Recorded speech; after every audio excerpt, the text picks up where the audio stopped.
The thing is, of course, so that was an introduction. We will continue to talk about LLMs, but it's important to talk also about security, API security. We had some question in the chat about API security. So right after, really early, we wanted to have a session about API security, just to be sure that we have all of this aligned when we will talk about the potential of LLMs. So yeah, and for that, we will have as the next speaker, we will have Tony Lauro. Yeah, hello, Tony. How are you? Hey, I'm great. How are you doing? We're doing fine, doing fine. Thank you very much. And again, a lot of questions about API security, like which are the main threats and how to secure your APIs in this new ecosystem. Let's call it like that. So yeah, glad to listen to your talk and have questions from the community. Awesome. Thank you. Thanks for having me. So I'll go ahead and get started. First of all, the title of this is everything you should know about API security. Let's go ahead and kind of truncate that. Let's just say these are a bunch of things you should probably know about API security. We'll leave it at that. The first thing we're going to kind of go through is just a little bit about some API basics, and then cover some real world abuse scenarios that we've seen. And then we'll go through kind of what this would look like from a kind of simulation perspective. And then really talk about what is missing from the ecosystem right now to provide kind of holistic security in this space. So we'll talk about existing controls, and then some problems with detection and why that's an issue. And then we'll kind of wrap up with kind of looking at a security maturity model for API security. So I think one question, we get asked all the time, Akamai sits in front of a bunch of massive players in the world, and you can't just turn off a website when something's not working, right? In the movies that they say, cut the hard lines, and they take the axe off the wall, and you can't do that, right? So you have to have layers of defense. And when it comes to API security, traditionally, most of that was left up to your web application firewall. So on the left side here, you'll see in the green, this is our protection that we use. Is called Web Application and API Protector. But this is where you're doing big things like handling DDoS, offloading, major attacks that you should never even have to worry about at the application level because they're obviously abusive. So DDoS, bot mitigation, things that are actually web application exploitations. And then kind of looking at, as we kind of move down the line, API gateways. Now, API gateways a lot of times are used for some security-related tasks like authorization and authentication. But really, this is more managing the API, making sure that you can do rate limiting, quota checks, etc. But the big area, and what we realized a few years ago, is that the majority of the APIs that we need to secure are behind the firewall, or they're post-authentication APIs that exist inside of the environment, inside of the customer ecosystem. So to some degree, we were doing great jobs by doing automatic detection of new APIs that are brought into a delivery configuration so that we could bring them into WAF, etc. But there was still big gaps, because if you look at, I don't know if it's too soon to talk about Titanic and icebergs, but if you look at an iceberg, the 10% to 20% up above the surface, those are the existing API security controls that exist today in terms of large-scale automated security controls. The 80% below the surface are all the other APIs. So we're focusing a lot on that. We acquired a company called Neosec that does behavioral analytics of all this. But the whole point here is we realized that there was a gap and we were trying to fix it. We'll talk a little bit about a couple attacks. A few of these will be really well known. You probably have seen them before. And we'll talk about why they're a problem and basically some ideas that we have for defending against those. So one, we'll talk about this Uber account takeover issue. There was an article released in 2019, which seems like forever ago. I like to call the pandemic the blip. I feel like we all just kind of disappeared for a little while and came back. but this is a really good article. It talks about simply how this researcher from a phone number or email address were able to get full account takeover for any user on the Uber app. And we'll talk a little bit about how it took place. So the basic request flow looks like this. The first API request is a post to this add driver. And basically, if you know an email address or phone number of a user, the response that came back in error was the UUID, the user UUID for that particular user. The second API request was a post to this get consent screen details, providing that UUID. The response that came back was a ton of sensitive information. We'll look at some details here and PII, but ultimately this was a misconfiguration, something that should not have happened. But a lot of times, from a development perspective, we are assuming that the app is going to suppress a lot of this extraneous data that we respond with. And in this particular case, that was probably supposed to happen. But obviously, if you're looking at the raw returned output, there's something very dangerous here. So we'll see here this add driver. I'm just simply putting the phone number of the user that I want to whose account I want to take over. That's easy enough to find. For a point of interest, it could be the mobile number of a CEO who's traveling, or mobile number of your good buddy and you want to prank them. I don't suggest that, obviously, but issuing the phone number and doing this post request, this basically gave back this error message that returned the UUID of the user. Next, take the UUID and submit it to this get consent screen details, and that returned all of this information. I mean, there was tons of information here, like home address, birthday, etc. Kind of basically everything that you would use when you sign up for Uber in the first place. So this is obviously a big problem. This is covered in API 3 of the OWASP API Top 10 as excessive data exposure.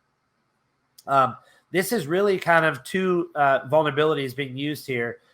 One, in the sense that the API was sharing too much information and unnecessary information, including the UUID of the user, and then the excessive data exposure piece was really looking at the idea that Uber assumed that the app was going to filter out the rest of this information. It shouldn't have been included in the first place, but that's a bad issue.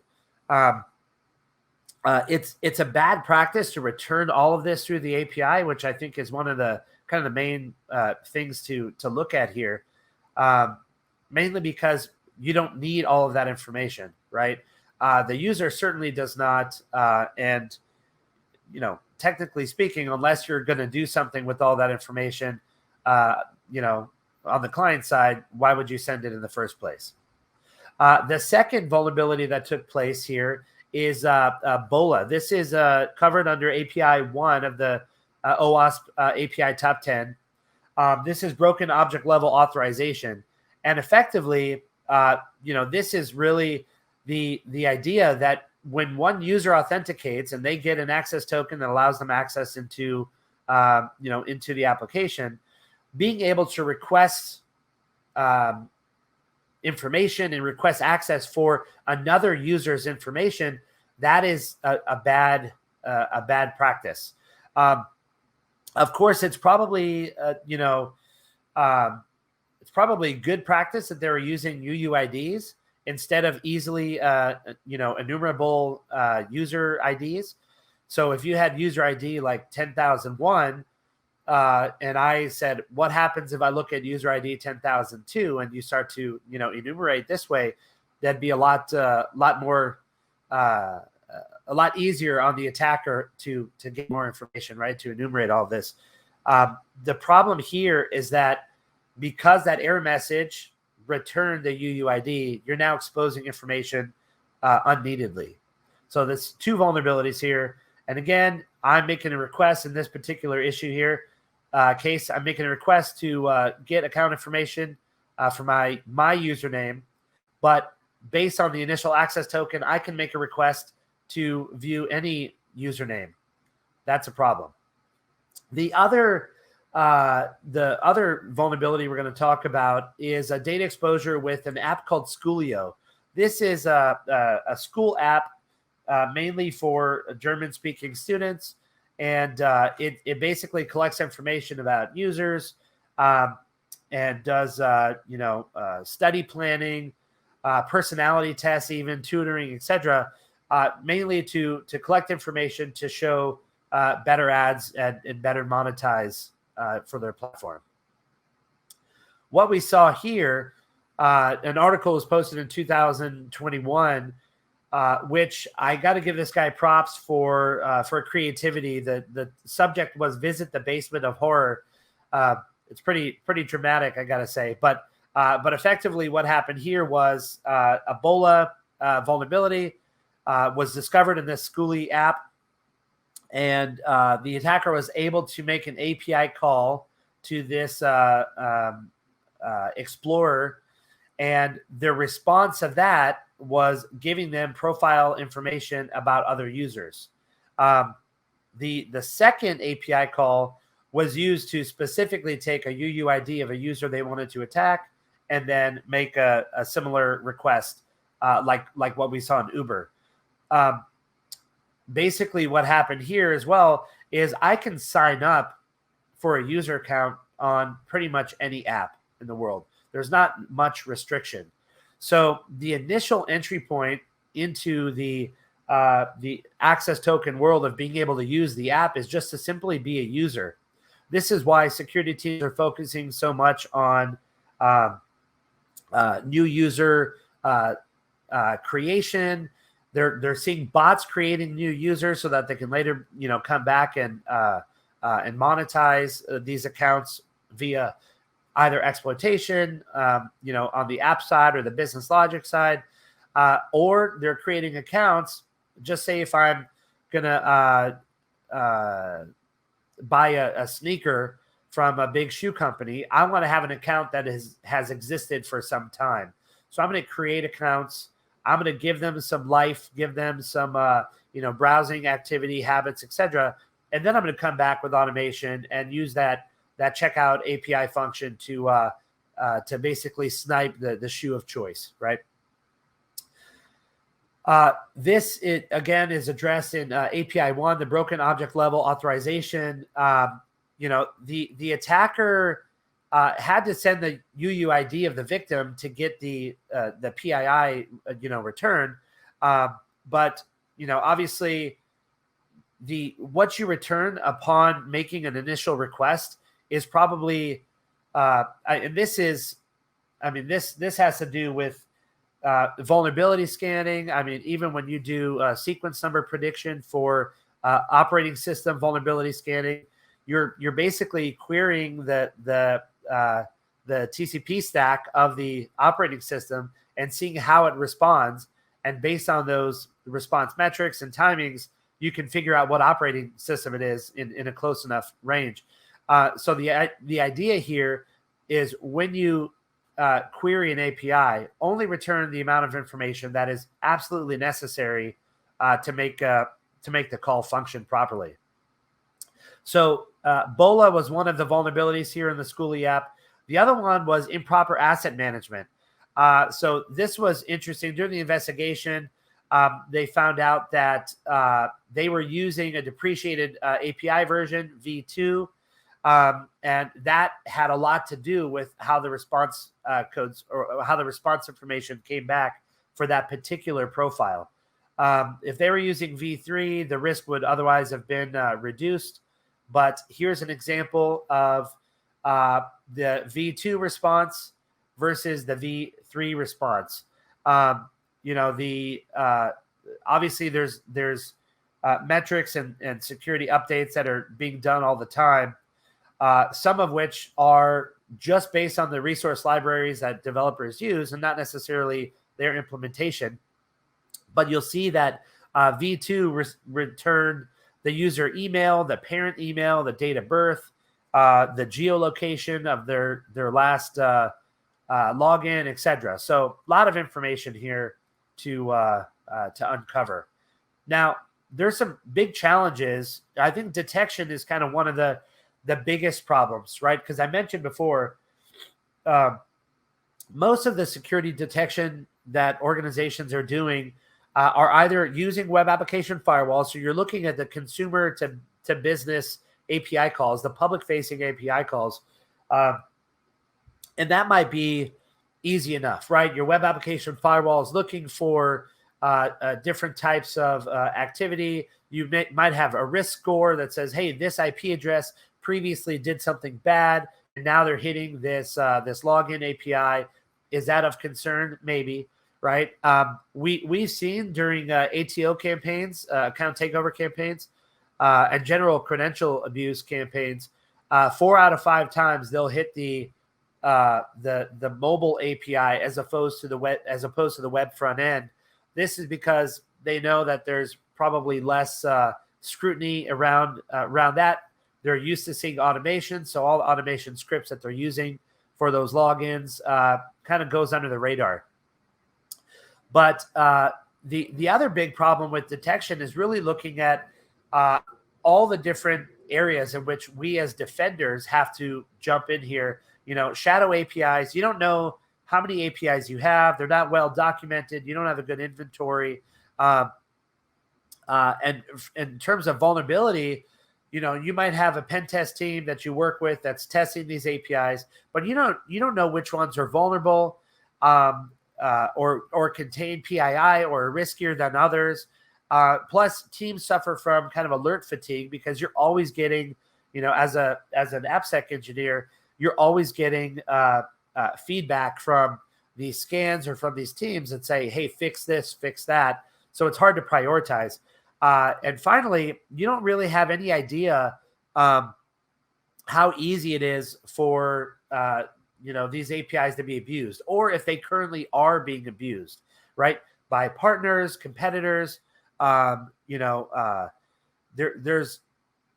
the main problem is you don't know what the usage is supposed to look like, so you can't create any kind of baseline. Now, sure, you could probably see if someone's hitting a certain API to an exorbitant amount. That might be due to a fat finger from a partner relationship, and maybe they're supposed to make a request once per hour, but they're making it 1,000 times per minute. But we usually look at the adverse effects of improper API configuration to tell us if there's a problem.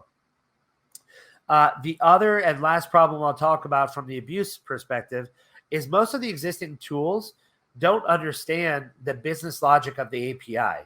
We already know that all the APIs that are inside of our environment, post-authentication APIs, etc., those are they're kind of exposing business logic, because the assumption is when callouts come to those APIs that the authentication has already happened. You're in the safe zone, so to speak. So all of that, back-end API communication, including automation and orchestration for any cloud environments and environments that you manage, the business logic around what those are supposed to do and how they're supposed to function is very gray, especially to your cybersecurity teams. So the concept here is how we think about dealing with BOLA, for instance, and other business logic abuses. And the goal here is we're trying to say, we see that a threat actor is making a request and a resource is being accessed by a threat actor. Then they're making a request to another resource. And if that is not part of the normal behavior of that particular account or that particular function, we need to be able to identify that. So we need to map the relationship between the actor, not just the threat actor, the user, and the resource that they're accessing. The relationships can be learned and observed, and basically from that point, as we see any kind of change from that baseline, we can issue an alert and say, hey, something is going on. Here's a problem. So let's look at kind of this relationship mapping. So here's a banking app. A user can log in, read their account data, and maybe check the exchange rate for stocks or whatnot. The account can be accessed by a single user. The exchange rate, though, can be accessed by multiple users.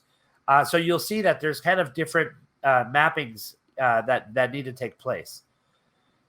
So for BOLA detection, we really need to look at a violation in terms of how this relationship is being managed, right? So user ID 777 can access account 908.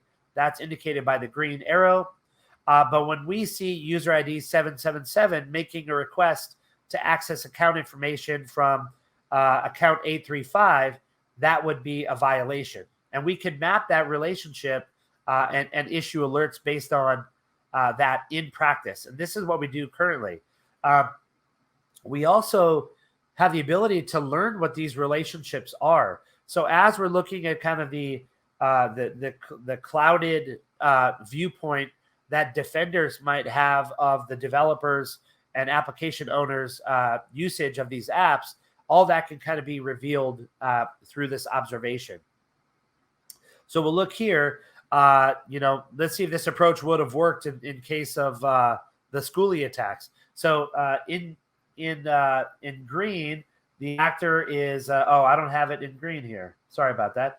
Okay, but basically, when you look at the case of Uber, you're looking at the UUID that's supposed to be being requested. The goal here is what we're trying to say is if you see one user requesting information across multiple user or profile IDs, that's obviously an issue. We'll look here how we might alert to this. We might say, hey, we have an alert, suspicious data access. And then in plain English, like here's what's happening, right? We have an endpoint. This is the endpoint being used. The user is trying to access more than one username. And then here's some information about what's happening. That kind of upfront alerting and capability is critical because right now we don't really have, the industry doesn't really have a way to manage this. The other thing is kind of the discovery process. I mentioned that before. So when you start looking at, and this is kind of what we do, is we run basically XDR type analytics and behavioral recognition against all of the API activity that goes on inside of your infrastructure. So this requires you to basically feed information, bring it up into a data lake. You obviously remove PII and tokenize any sensitive information. And then you have this massive data lake where you're looking now at the potential, the relationship between all these different APIs, how they function, and again, the relationship between how they're being accessed over time. And doing this over time is sometimes a big issue. There was a big vulnerability account takeover with Facebook that, I think it was 40 million accounts that were compromised via a vulnerable API. And essentially what they had to do was revoke all the access tokens so they could kind of start fresh because, attackers were able to jump from one account to another using this method. Obviously, just showing the news is kind of passé at this point. We know that this is a big issue. There's even issues in automotive security, unauthenticated APIs taking requests, via their local Wi-Fi or cellular connections to unlock a door or to lock a door of a vehicle. Think OnStar here or any other service that's remotely accessible like that. These are the use cases in which attackers are taking advantage of this stuff. So we look at a security model. We already talked about the idea that, the tip of the iceberg is really what cybersecurity teams are focusing on today. They're focusing on web application firewall detection. You're going to and you need that to offload and to handle big, massive requests. But we've seen on the Akamai platform that over 80%, we're getting closer to 90 now, percent of all hits on the Akamai platform are API related. If you ever do any traffic monitoring at your house, you'll see almost every call out from your device is an API call. So we need to wrap up. We reached the time, so please, if you can wrap up. Okay. Oh, sorry. I had 24 minutes and 25 seconds on my timer. Sorry about that. Anyway, but here is the security maturity model for where you need to go, from visibility to discovery to being able to audit risk, to detect that there's a problem and respond. And then the big picture is, how do you manage this and look for ongoing issues over time. So all right, sorry about that.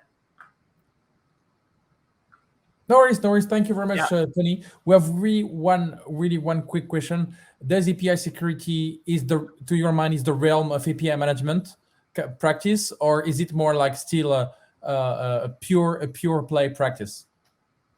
I think there's different disciplines, because real true API security has a lot more to do with understanding the business logic of the API, how it functions, what this process flow looks like.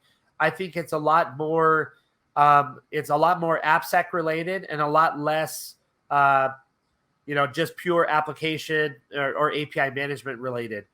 There's two separate practices, and we need experts in API security to understand what's going on and do this analysis. Yeah, perfect, Tony. Thank you very much for that. Thank you for this overview.